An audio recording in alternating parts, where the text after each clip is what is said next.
On Senators, your daily podcast on the Ottawa Senators. Part of the Locked On Podcast Network.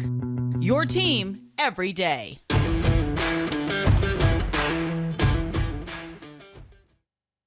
Welcome inside episode 382 of the Locked On Senators podcast. I'm Ross Levitan in the heart of enemy territory, downtown Toronto, alongside Brandon Piller up in Collingwood. And today we have Mitch Brown joining the show from EliteProspects. He's a hockey analyst. He specializes in creating in-game advanced data. So, of course, that's not in our typical realm, but it was great insight added to the show, and it came off the heels of his latest piece with EP Rinkside, and it's all about Jake Sanderson and how he projects to a top pair defenseman in the future. So we get a lot of great info, not only about Jake Sanderson, but we went through most of the Sens prospect pool to get his insight on all those guys. Plus, we actually have news to discuss, so we're going to kick our organizational value rankings down the road a little bit. We'll get back to that next week, but today,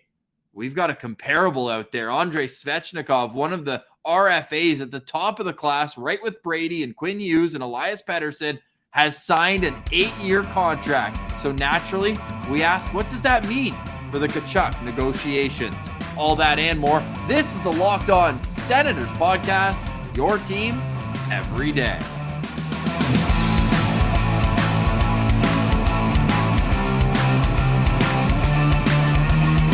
Today is Friday, August 27th, and Pilsy, we've been asking again and again, when will the Sens have a rookie camp? And it seems like we have an answer. Yep, it's always nice to hear news of when the Ottawa Senators will be playing, and it looks like they're going to be up against the Montreal Canadiens on September 18th. That's going to be a good rookie camp game, Ross. Are you telling me I get Pinto versus Caulfield right off the bat? Hey, that's a great way to start it off, eh? And if unless are they doing 3-on-3 for the rookie tournament? Because otherwise, no. Caulfield he might not have that much success, eh?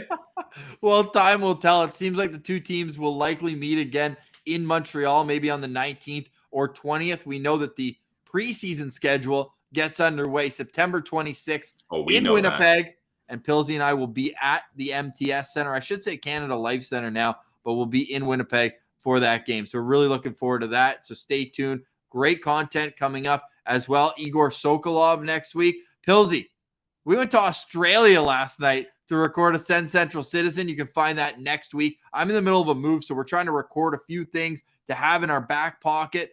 And this guy, hey, he came through big time. That was awesome. It's the furthest we've gone. We've gone to Sweden with Alex Lindskog. We've had a few guys from the UK. We've had Chris Traveler all the way from Dubai. But this, my brain went into a mental pretzel trying to figure out the time zones to even plan this thing. Yeah, I mean, I can't say I've ever heard of Baruga, Australia before this. Ash Rogers putting Baruga, Australia on the map. But it was great chatting with him. And right before we chatted with him, Ross, we had Mitch Brown of EP on the show, and he's out in Canmore. So we did some virtual miles, that's for sure, last night. I would have used the visit to both those places, bucket list spots. Oh, yeah. But speaking of Mitch Brown, glad you brought him up. That article on Jake Sanderson and the accompanied YouTube video, that was what really sold me, getting to see the up-close highlights of a stud in the making in Jake Sanderson. What did you learn that you didn't already know about Jake? Well, it's not that I learned more. It's just more that I realized things. Like we talked about it before off air with Mitch Brown. Like that video of him showing all the deception, it just seemed like we expected that from Jake Sanderson, right? Like when you see it highlighted and explained, you're like, oh my God, that split-second play he just made there was a genius decision. Whereas when you're watching it in real time, you're like, oh yeah, of course Jake Sanderson's going to evade that pressure and make a backhanded pass while pinned up against the board all the way to Ethan Frisch on the point, and it's going to go in. Of course that's going to work. It's not anything special. But when you slow it down and break it down in video, it's insane, the split-second decisions that Sanderson is making over and over and over that have success. And he's always able to extend a play, never really seems to make many glaring mistakes. So The fact that we got to see a 7-minute, well-detailed video of Jake Sanderson just being amazing is a great way to spend some time. And it just gets you so excited because he was an 18-year-old freshman for most of the year.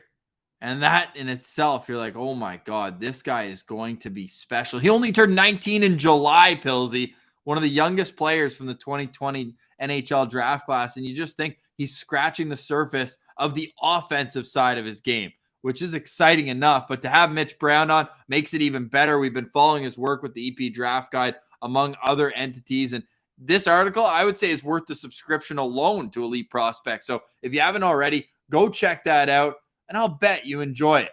And while you're on the internet, may as well head over to Bet Online and chat with our friends there, because they will hook you up with not only the best odds in the business, but also, get this, a 50% welcome bonus on your first deposit. Here's how you go about getting that free money. You got to love it. You go to betonline.ag on either your website browser, or you can do it on your mobile device as well. How easy is that? And when you do, go and create a free account at BetOnline, and there's a little button that says promo code.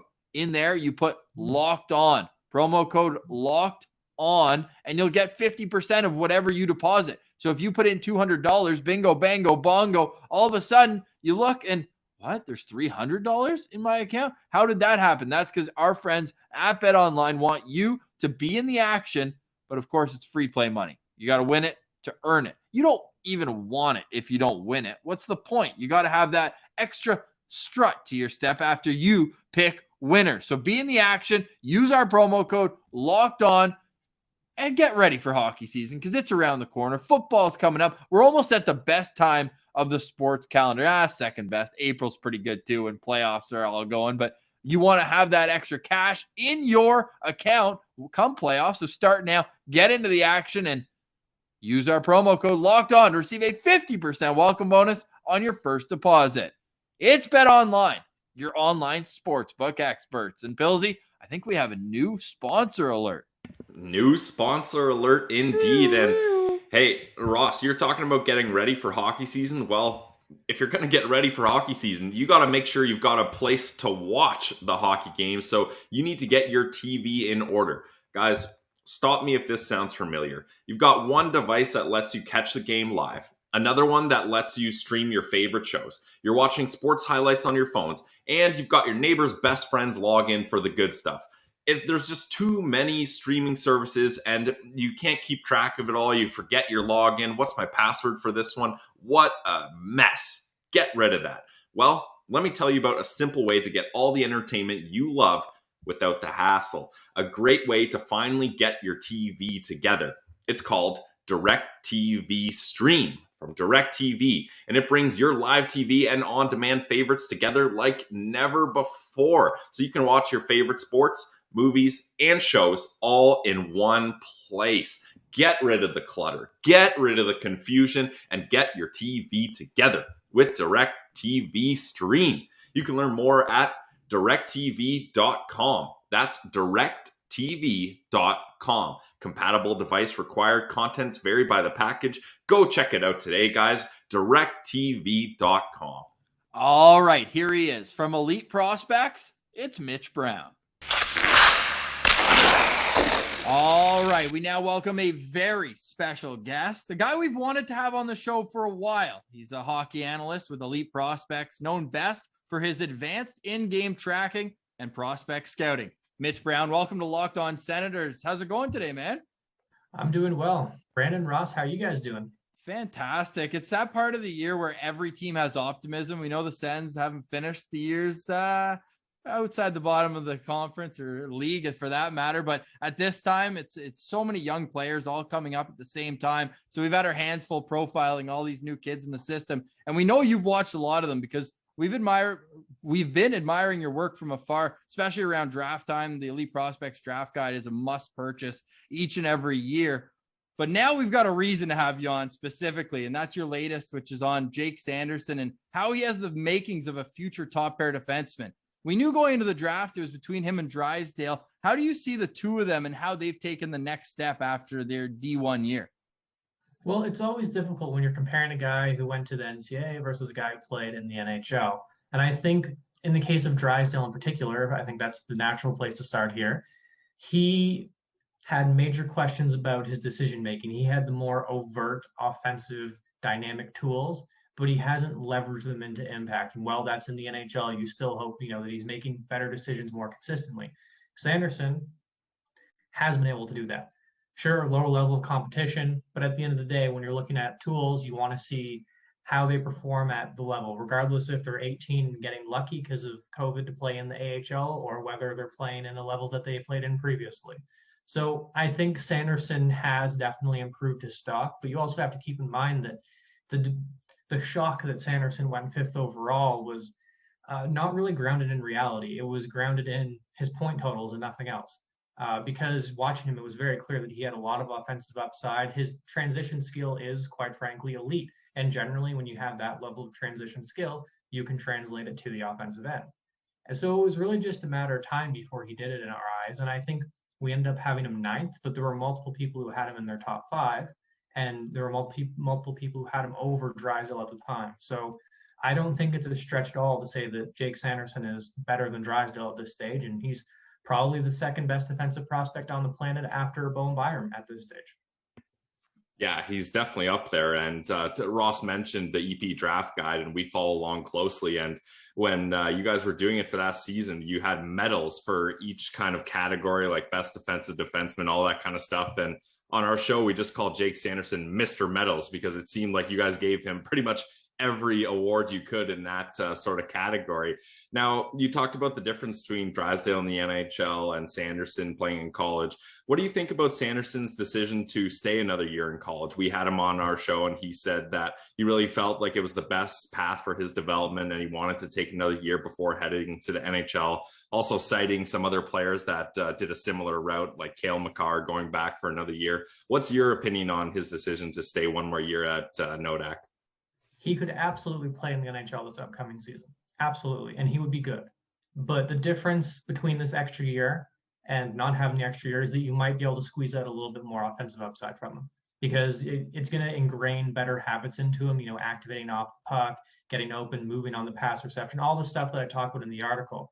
Now he's going to have another season to turn that from something that is still conscious into something that becomes, automatic, a subconscious process, and it ingrains it into his game and into his decision-making process.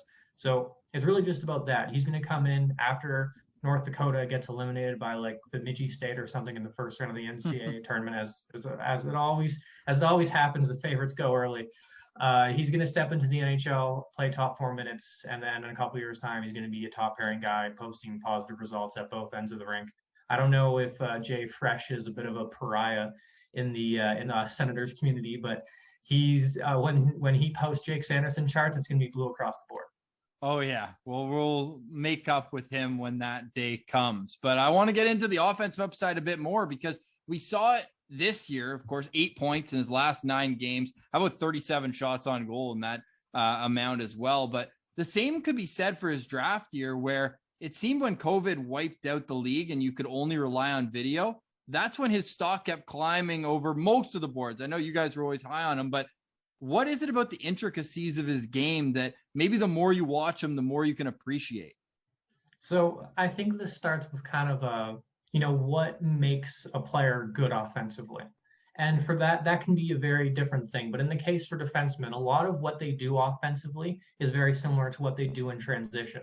You're trying to draw in pressure and then pass through it. And that applies for forwards too. But in this case, a defenseman, you generally have 5 players in front of you when you're starting the breakout and when you're at the point. And so in Sanderson's case, he just translated those principles. And UND, a very pragmatic, progressive team that promotes a lot of activation. He has a lot of freedom to experiment. And especially when you're that good defensively, you can do whatever you want at this level. Like, let's be honest here. You can make a mistake and then he's just going to take 3 strides, get the puck back and do it again. So for him, it was about translating those things. And of course, statistically, the point production went up a little bit, and then the underlying metrics that I track actually went up. And that never happens. The only guy who did that was Cole Caulfield. And we all know what Cole Caulfield does. So Ross knows. Oh no. We'll get on that later. So it's a big deal. And I think one of the most telling things for me is that he actually shot less this season and his expected goals went up. So he was taking higher quality shots, and in exchange, he was setting up his teammates way, way, way more. And unfortunately, he did have Tyler Kleven as his defensive partner for a little bit. So, it's Kleven. It's just blast over and over and over again. But you also start to see how his teammates can read off of him, right? There were times when Tyler Kleven gets a pass from Jake Sanderson. He has a ton of space. So what does Kleven do? He's going to step in and pull the trigger. And you see that again when he's playing with Matt Kierstead or Ethan Fritsch, for example. He makes his defensive partner better offensively because he's giving them such high quality passes with so much space because, again, he draws in the extra pressure and then passes through it. Yeah, and another thing that we always admire, and you pointed it out in your article as well, is Jake Sanderson's ability to use shots as assists. His shot assist ability is so impressive, and that's something I find a lot of defensemen, they're so focused on getting the puck through the lanes and getting a big slap shot through and just seeing what happens, whereas Jake Sanderson has a plan there. What are some of the things that kind of hockey IQ creates for his teammates, having that ability to have such high shot assists? I think Ottawa Senators fans know this really well because of Thomas Chabot, right? So you have a guy who's able to draw in the pressure, pass through it, but then with Chabot, you have the next level of that. And that is he's going to roll his wrists through the shot to then pass to a teammate in an even better position. So, you never want to see a player like shoot or pass when the shot was the best option. But Sanderson is a guy who actively creates better looks than what he's given. He can turn a medium danger scoring chance into a high danger one. And just to go back on things a little bit, one of the really interesting things is the consistency at which he did it, especially later in the season. So I tracked 4 of the 6 games that he played in March. And in 2 of them, he led the team in offensive creation. So just a metric that I use that's weighted shot assists and shots by how valuable they are. He led the team. You don't do that as a defenseman in the NCAA. It's just not a thing. And so it's really interesting to see that type of progression. I'm not saying that he's going to be doing that every single game next season, but he's going to have glimpses of, this higher level play creation that can become something very similar to, say, what Bowen Byram does. And that's going to be how he closes the gap on him. So Bowen Byram, that's a bit of a tough subject for Sens fans. Yeah. That pick was originally owned by the Senators, of course, going to Colorado in the Matt Duchene trade. But I'm glad you mentioned Thomas Chabot because right now it's who's going to take the spot behind him. Sens fans clamoring for Eric Brandstrom, the franchise who's been highly touted, coming over again, talk about big trades, sending defensive prospects the other way. But when you have Sanderson, let's say 2 or 3 years down the road, and you mentioned the term projectability for a lot of the plays that Sanderson was making throughout the neutral zone and to create that offensive opportunity, could Sens fans see a day where Thomas Chabot's the number 2 defenseman in the organization? Yeah, absolutely. I mean, I think the big part of that is there's a huge difference between what they do defensively. The difference between them with the puck is going to be, Chabot might have the edge for his career, but the defensive gap is astronomical. As I talked about in the article, he's the best defender that I've tracked, through a variety of defensive zone metrics. So breakups and then some neutral zone stuff. And he was the best player last year too. And I think when you watch him play, it's not that he's just, big with range so he can just pressure guys in a way that isn't going to work in the NHL. He's such a strong problem solver. So he identifies these tricky to solve multivariable situations, like say a half ice 2v1. A lot of players in the NHL get burnt on those regularly. Sanderson has an uncanny ability to drive that play wide and force a breakup. And then he immediately just swings the puck back up the ice. He doesn't mess around with it. He's not going to dump it out or anything like that. He's going to cut to the inside, hit a teammate in the middle. So part of it is, the prevent defense. And the other part of it is just the defensive instincts they're the best of any drafted defensive prospect right now. And I think, you look at Moritz Seider, for example, I think Seider's probably the next closest. And I think there's a sizable gap between the two right now. Yeah, and definitely when it comes to Chabot versus Sanderson's all-around game already is so impressive. Like you said, that may give him the edge in the future here. Now, one last question about Sanderson. You mentioned that he could play in the NHL and he could be good, but he's staying at UND like we talked about. What do you want to see from him at UND to make it kind of worth the while to wait that time to head to the pros?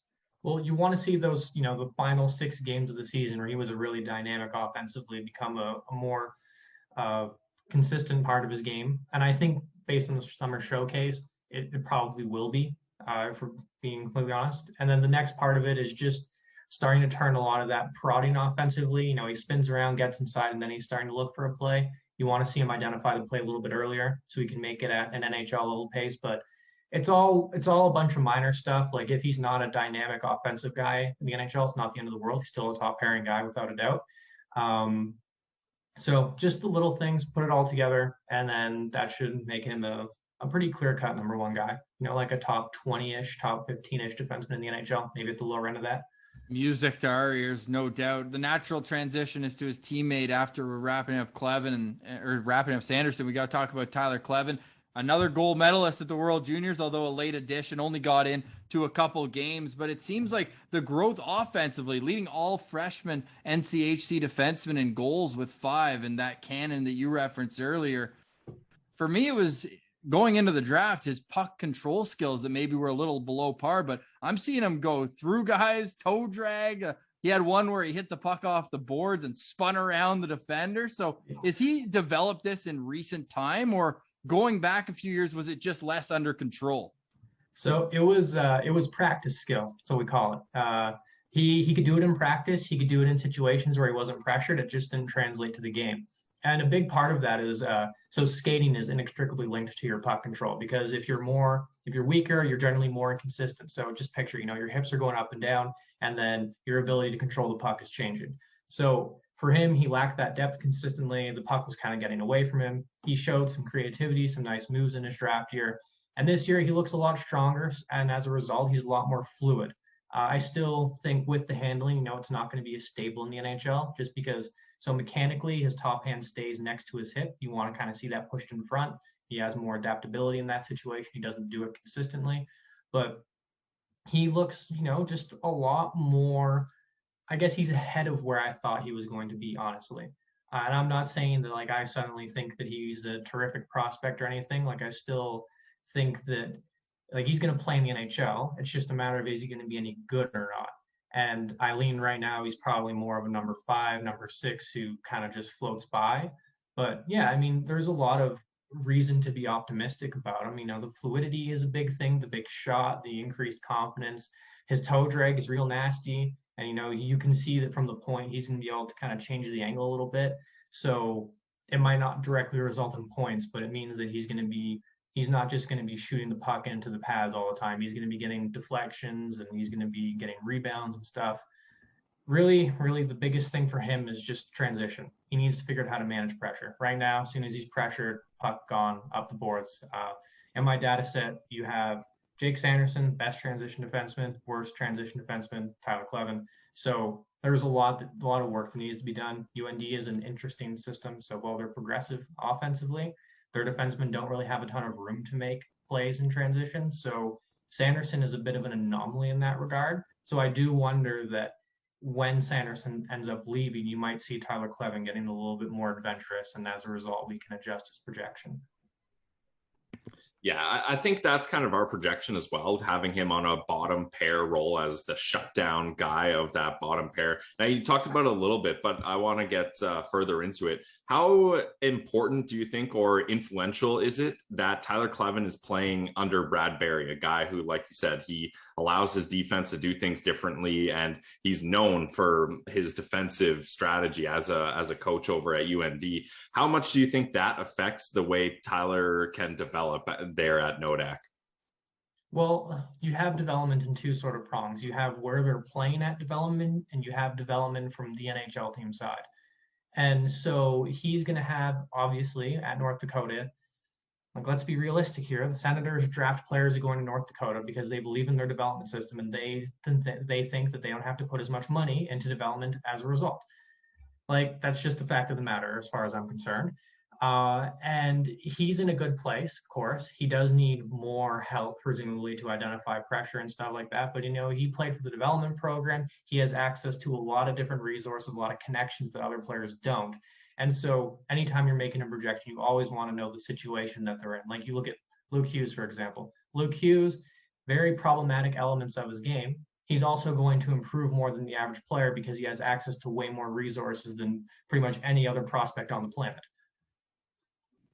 Yeah, no question about that. And I feel like that was the one slam dunk in the draft too, was the Devils taking him. But that's another story for another day. Though probably the most shocking first round pick. Meanwhile, the Ottawa Senators and 7 picks this year, 10 last year. So I'll give you a softball. Go whichever way you want. Which one was your favorite in the position they were at? And take out Stützle and Sanderson. But beyond that, a little later on in the draft, which one were you like, oh, I see what they're doing with that one? So like their later round guys? Yeah, even a guy like maybe Yarventi or Igor, where they took him, or maybe one of the late round guys. All right, I have a good one here actually. Carson Latimer. Nice. So Okay, nice. Yeah. I liked both of Stapchuk and Latimer, but I think Latimer is the best player they drafted on day 2 this year. Interesting. He has a lot of work to do. He's very like straight line, lacks creativity, but you can see the potential for him to add that. He's very active defensively. He's a very powerful skater who just needs to add a little bit more depth to maximize it. He's first on every puck, and he's very good at turning those retrievals into immediate offense. He doesn't need the extra space to wait, survey, then pass. He knows the next play as soon as he goes into the corner. So for me, that's really projectable. Then, of course, there's the off-puck offense. So the way that he finds space. And he gets open for shots. He can, deflect shots. He's capitalize on rebounds. A lot of really interesting stuff. I think he has a potential, third line upside, fourth line upside if the development goes right. The higher end just seems more likely with him than, say, Zacho Stapchuk, who's kind of in a similar profile, but doesn't have quite the same refinement to the offensive part of the retrievals and the hard skill kind of stuff. He doesn't have the same refinement in there. And so, I really liked the Latimer pick. Like he didn't quite make our board for a couple of things that don't really matter right now. But in hindsight, he should have been on there. And, wasn't a big fan of what the Sens did on day 2, but that was a very, very nice addition.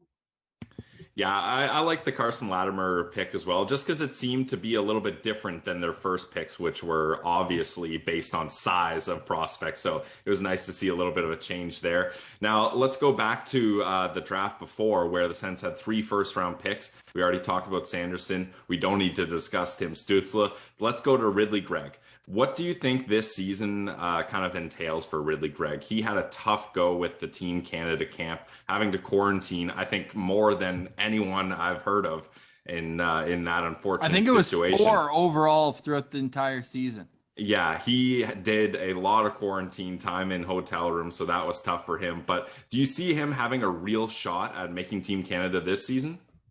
Yeah, he should be a lock for it. He's not going to be a top 6 guy, but just in terms of what Team Canada likes, he's annoying, he's physical, he has playmaking ability, and he likes to get the puck to the middle. So these are all things that Team Canada absolutely loves in their players, especially in a guy who, he starts as your 13th forward, and then, sometimes things aren't clicking. You put him on the first line to get those guys going, and then you bring him back down to the 4th line where he can continue to be annoying and very effective. And he's going to do the exact same thing in the NHL. Like, for all the concerns about his offensive upside, which I think many of them are legitimate, a lot of them from his skating, he relies on a speed advantage in the WHL that he's not going to have in the NHL. But you can also see, the deception might take over. He might become more deceptive instead of fast in the NHL, and then you can start seeing, a third line scorer who can also kill some penalties and just, take a lot of cross checking and hitting from behind penalties. So, I think there's a lot to be excited for with Greig's potential, even if, at Elite Prospects, we're not quite as high on him as other industry folks and public scouting people are. So he's still listed, I think, at 165 pounds. He's never going to be the biggest guy. Do you think that hurts his potential projection to play in the middle of the ice at the next level? Could he be a winger at the end of the day? I think it's more of his skating that's the issue in that regard. Okay. Like, it's he lacks ankle flexion, so he doesn't really push his knees past his toes. To be physical, especially at that size, you need to be able to leverage players. And you get leverage by getting low. And he has some difficulty doing that right now. However, he also you just can't tell him no, like, oh, you're not going to have this puck. Like, he's going to find a way to get it. And he's going to be able to do that in the NHL too. There are lots of guys who don't fit like the stereotypical center mold or the stereotypical puck battle winner mold who still end up doing it just because they have so many other skills around that. So if you're talking about a third line, let's close our eyes. We're 3 years in the future. And the top six, you've got a mix of like Norris, Batherson, Tkachuk, Stützle, maybe a couple other guys. I don't know if Connor Brown's there. But then you've got a third line of Ridley, Greig, Alex Formenton, and Tyler Boucher. Are they going to piss off a few teams? Yes, presumably the coaching staff as well. Formenton might just like keep skating himself into corners. Boucher is just going to take some dumb penalties. Greig is going to get suspended for half a season inevitably. But yeah, when they're all together and healthy and not doing dumb things, they're going to be very annoying to play against, especially Tyler Boucher. My goodness. I'm a big Tyler Boucher fan, as I'm sure you guys know at this stage. And I think you might be able to see him like in the top six, like, and being effective. Not just as a hitter, but as a goal scorer. We would love to see Tyler Boucher in a top six role and make that 10th overall pick feel a lot better. Now, you mentioned kind of the combination of if you get guys like Greig, Boucher, Formenton together that may cause problems. Do you think the Senators are loading too much up on these kind of big size physical players that eventually, it's just going to be kind of the reins are going to be loose and they're not going to be able to kind of hold all these guys in? Well, I mean, they're kind of drafting like they want to have 3/4 lines. Like that, as much as I like Boucher, I like Latimer, and I very much enjoy watching Greig. When you're looking at their sort of, top 9 forward outcomes, these are their 60th or 75th percentile outcome, not their 50th. And so you're going to end up in a stage where some of them don't make it. If I'm putting money on it, Boucher and Greig are like, you can pencil them into a lineup whenever you feel like it. But the other guys are going to be a little bit more challenging. Even someone like Formenton might still have some difficulty becoming an effective NHLer. Like I'm sure, as you guys know, like Maxime Lajoie and Philippe Chapuis, they made the NHL early and then they kind of flamed out.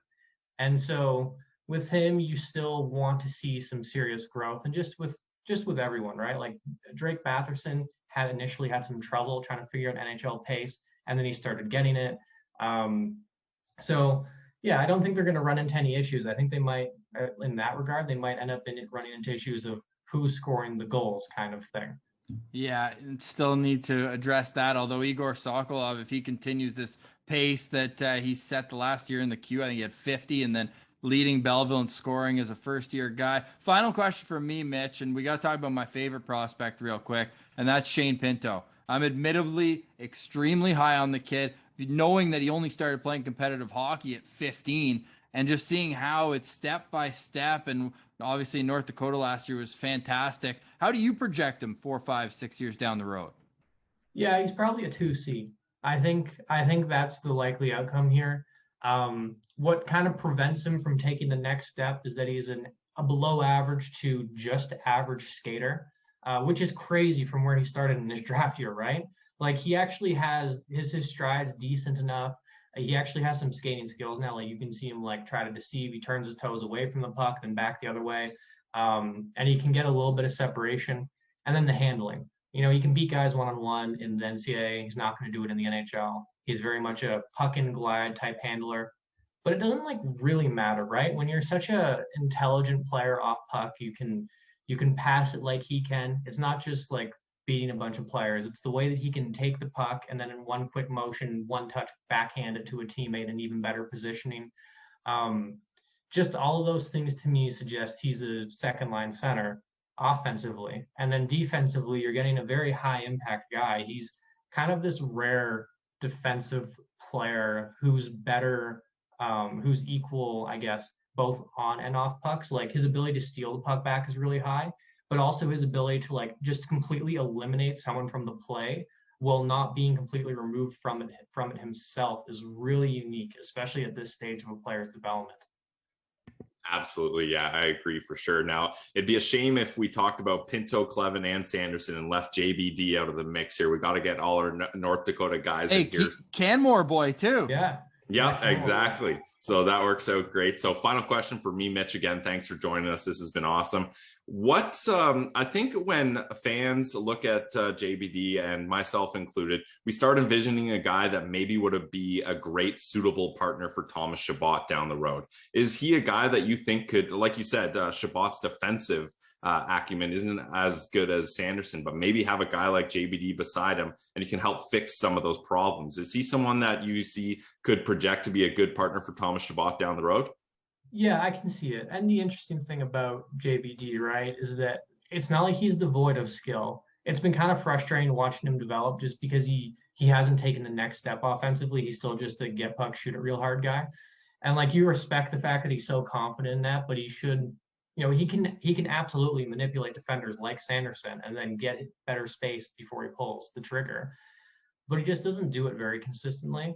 And so, yeah, it's going to work. Like you can put him beside Shabbat, and he's going to be very good, and they're going to be effective. But he's not going to be like away from him a top 4 guy. I don't think. Like right situation, right partner, he can be very effective. If not, he's probably more of a bottom pairing guy. And if people are upset about that, just think of how many point shots that are going to go very hard at the goaltender if you have a JBD Cleven pairing.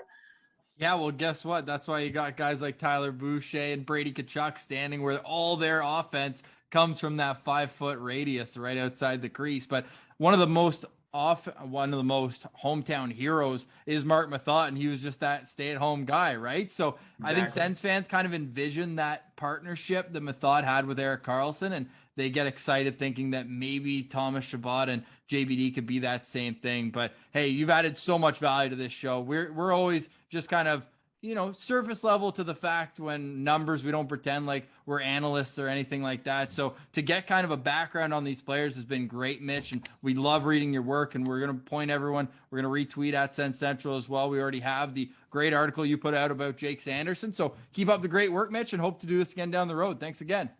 Yeah, absolutely. Thanks a lot, Ross. Thanks a lot, Brandon. I really appreciate it.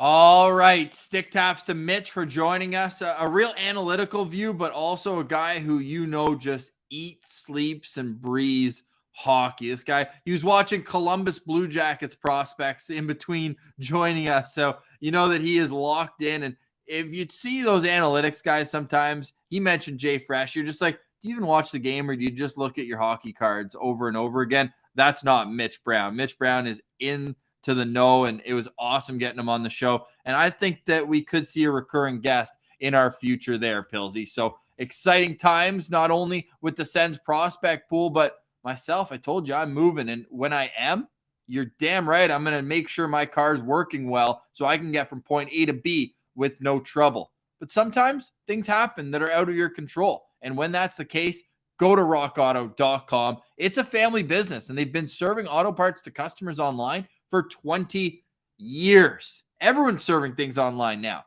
They're ahead of their time. So they've got that seal of longevity. And not only that, but they have everything. I'm talking everything. From engine control modules, brake parts, tail lamps, motor oil. You can even get your new carpet there. And whether it's your classic or daily drive, get everything you need in a few easy clicks delivered directly to your door. The rockauto.com catalog is unique and remarkably easy to navigate. You can quickly see all the parts available for your vehicle and choose the brands, specifications, and prices you prefer. Best of all, those prices at rockauto.com are always reliably low, and the same for professionals and do-it-yourselfers. Why spend up to twice as much for the same parts? I slowed that sentence down because you really need to understand that going to rockauto.com will save you money. So go to rockauto.com right now and see all the parts available for your car or truck. All we ask is that you put Locked On in their How Did You Hear About Us box. That way they know that we sent you. Amazing selection, reliably low prices, all the parts your car will ever need. Visit rockauto.com and tell them Locked On sent you. Yeah, Ross, I really hope you're going to rockauto.com before you move, because I'm driving your car out there for you. So I want to make sure all your everything's working good before I hit the road. Well, at least you have CAA. Remember when we went to Belleville that time and the underneath of my car broke. So thank God. And Rock Auto, they hooked it up long term after we got the initial roadside assistance. But then rockauto.com was too easy. But I know that on a long trip like that, Pilsy, and I appreciate you driving my car out there, you're going to be hungry. What are you going to have in the car when you need a snack? Yeah, Ross, you teed me up perfectly. The best road trip snack. When you're thinking road trips, a lot of people, you got your chips at the gas station, chocolate bars, maybe some beef jerky. Get that garbage out of here. None of that. How about you get the protein that beef jerky provides with the flavor that a chocolate candy bar provides, a protein bar that tastes like a candy bar. How does that sound? It's Built Bar. And you can head to BuiltBar.com and check out all their amazing flavors. The thing I love about Built Bar is all their bars are covered in 100% chocolate. So chocolate lovers, this is the one for you. They have so many different amazing flavors to choose from. They're low calorie, low sugar, but high protein and high fiber. And Ross, I love being able to break out a brand new flavor of Built Bar, and they got a new flavor. We had a new sponsor. Now we got a new flavor alert for Built Bar. Let's go. Who says you need to have cheesecake on only special occasions, like anniversaries, birthdays? No, you don't need that. Go to BuiltBar.com and try their brand new raspberry cheesecake flavor. Guys, I'm so stoked about this. I'm a cheesecake fan myself. Love me some raspberries, love me some chocolate, love me some protein. Put all that together and you got raspberry cheesecake Built Bar protein bar. Only 140 calories, 17 grams of protein packed in there. I think this one's going to be delicious. And if you go to BuiltBar.com right now, they're having a 10% off sale on this flavor. And hey, why not add some more savings to that? Use our promo code LOCKED15 when you're on BuiltBar.com, and you're going to save yourself 15% on your next order. Once again, guys, head to BuiltBar.com. Try out the new raspberry cheesecake flavor. Use promo code LOCK15. Get 15% off your next order. It's Built Bar, the protein bar that tastes like a candy bar. And make sure you're Locked On Senators wherever you download your podcasts, whether it's Spotify, Google Play, Apple, or you can see our mugs on YouTube.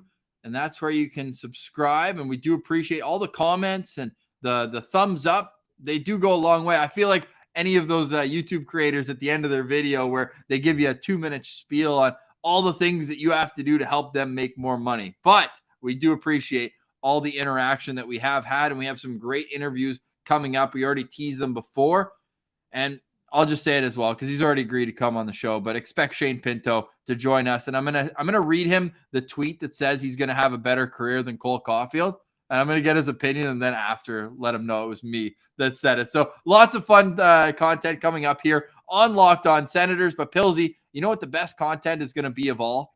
Let's hear it. When Brady Tkachuk signs, inevitably. His contract. Like, how many shows can we project what he's going to make? But now we have a clear comparable as Andrei Svechnikov and the Carolina Hurricanes. This deal had been rumored for a while out of Russia, but the number, I believe, came down lower than what was reported overseas. An 8-year contract with $7.75 million AAV. I'm going to get your initial take, and then I'll hit you with the breakdown. But Svechnikov, 2nd overall. Brady Tkachuk, 4th overall in the same draft. So you can't think that he would have the leverage to go higher than what Svechnikov made. It would be tough, that's for sure. And I think this is a major blessing for Sens fans and the Ottawa Senators management, because the way the Carolina Hurricanes do things, and we've seen it in plain sight, is their owner, he has his ways of doing business, and he passes that down to the GM, and they have certain dollar amounts and certain numbers and contract ideas that they have, and they draw that line and they don't cross it. Look what happened to Nedeljkovic. Like, this is a guy who is an amazing young goalie. He's in the talks for Rookie of the Year, and they let him go because he wanted what I think it was reported like $500,000 more than what they offered.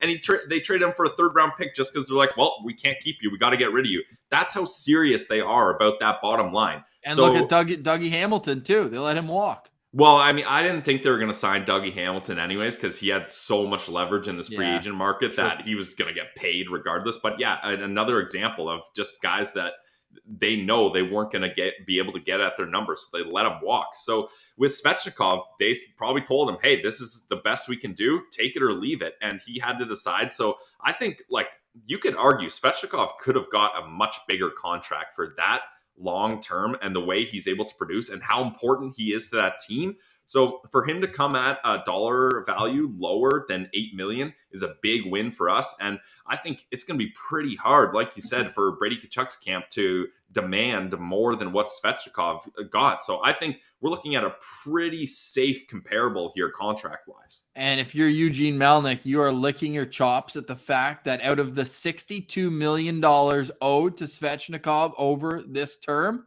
only $4 million are in signing bonus, and that's in the first year right away. So then after that, it's $7 million next year, 9, 9, 10, 7, 6, 8. So kind of all over the place. I don't really care how Brady's contract is structured. I'm not paying the signing bonuses. As long as that AAV is like 8 by 8. If you have to overpay Brady to have him commit long-term, that's what we've been saying all along, is that's a great number. And our boy Lalim's Martian, he thinks it's 7.77. You know, you see that? I feel like hockey players, they're such creatures of habit. Crosby, Yossi, they all did that. They love having like even Carlson was 6.5 million on his cap hit for a long time. So I think it's so silly that they do it, but hey, power to them. I'm pretty sure there was a guy who signed recently where the last two numbers were his number. Like he got like an extra $12 or something on a multi-million-dollar deal. But the bottom line here is that we're inching closer to training camp, and it just can't go into training camp, right? Like both him and Batherson. That's 2/3 of your top line, Pilsy. Who are they going to have? Scott Sabrin and Parker Kelly filling in beside Josh Norris on day one of camp? Yeah, I don't know. I'm not even going to go to that scenario. Brady Tkachuk and Drake Batherson, for that purpose, need to be there at training camp. They need to have a contract signed. So now I think a lot of people are very hopeful and optimistic seeing Svechnikov sign an 8-year deal. Okay, Brady's going to get an 8-year deal done too.